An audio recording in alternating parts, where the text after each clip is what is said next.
Hi. അപ്പോൾ ഇന്നൊരു evening snack പഴം നിറച്ചതാണ് ഉണ്ടാക്കുന്നത്. ഇത് എൻ്റെ ഒരു രീതിക്ക് ഞാൻ എളുപ്പത്തിൽ ഉണ്ടാക്കുന്നതാണ് കേട്ടോ. ഞാൻ കുറച്ച് വെള്ളം ഒഴിച്ചിട്ട് അതിനകത്തേക്ക് 2 സ്പൂൺ പഞ്ചസാര ഇട്ടിട്ട് ലയിപ്പിച്ചെടുക്കുക കേട്ടോ ഫസ്റ്റ് ചെയ്യുന്നത്.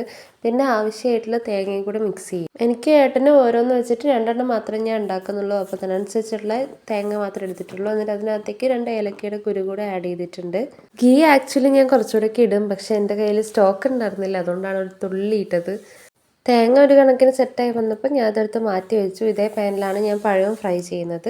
ഓൾറെഡി ഞാൻ 2 പഴം എടുത്തിട്ട് നടുവേ കീറി വെച്ചിട്ടുണ്ട്, എവിടെയാണോ നമുക്ക് തേങ്ങ ഫില്ല് ചെയ്യാനുള്ളത്. അപ്പോൾ ഉള്ള ഗീ വെച്ചിട്ട് ഞാനത് ഇട്ടുവിട്ടാ കണ്ടാ ബോട്ടിൽ കാലിയായി. അങ്ങനെ ഞാൻ എല്ലാ സൈഡും തിരിച്ചും മറിച്ചും ഒക്കെ ഇട്ടിട്ടാണ് ഇത് ഫ്രൈ ചെയ്തെടുക്കുന്നത്. കാരണം മൊത്തത്തിലൊരു മുരിഞ്ഞ് ഗീയിൽ കിടന്നതിൻ്റെ ഒരു ടേസ്റ്റും പിന്നെ ആ തേങ്ങ ഫില്ല് ചെയ്യുന്ന ടേസ്റ്റും കൂടെ ഒരു സെറ്റ് ടേസ്റ്റ് വരാനുണ്ട്. പഴം മൊത്തത്തിലൊന്ന് റെഡിയായി വന്നപ്പോൾ ഞാൻ അതെടുത്ത് മാറ്റി വെച്ചു കേട്ടോ. തണിഞ്ഞതിന് ശേഷമാണ് അതിനകത്തേക്ക് തേങ്ങ ഫില്ല് ചെയ്യുന്നത്. ഓൾറെഡി കീറിലിട്ടിട്ടുണ്ടായിരുന്നില്ല, അപ്പോൾ അവിടെയാണ് ഫില്ല് ചെയ്ത് കൊടുക്കുന്നത്. സ്പൂൺ കൊണ്ട് ഫില്ല് ചെയ്തപ്പോൾ അത്രയ്ക്ക് റെഡി ആയില്ല, അപ്പോൾ ഞാൻ കൈ കൊണ്ട് തന്നെയാണ് ബാക്കി ഫില്ല് ചെയ്ത് കൊടുത്തത്. ഇത് യൂഷ്വലി ഉണ്ടാക്കുന്നവർക്കറിയാം, ഇതിൻ്റെ പ്രൊസീജിയേഴ്സൊക്കെ വേറെയാണ്. പക്ഷെ ഇത് ഫൈനലി നമുക്ക് ഔട്ട്പുട്ട് കിട്ടുന്ന സെയിം തന്നെ ആയിരിക്കും കേട്ടോ. ഞാനൊരു ചായ ഇട്ടത് കഴിച്ചു കേട്ടോ. സത്യം പറയാലോ ഭയങ്കര ടേസ്റ്റ് ഉണ്ടായിരുന്നു. ഏട്ടനും നല്ലോണം ഇഷ്ടപ്പെട്ടു കേട്ടോ. അപ്പം അത്രേ ഉള്ളൂ. ബൈ.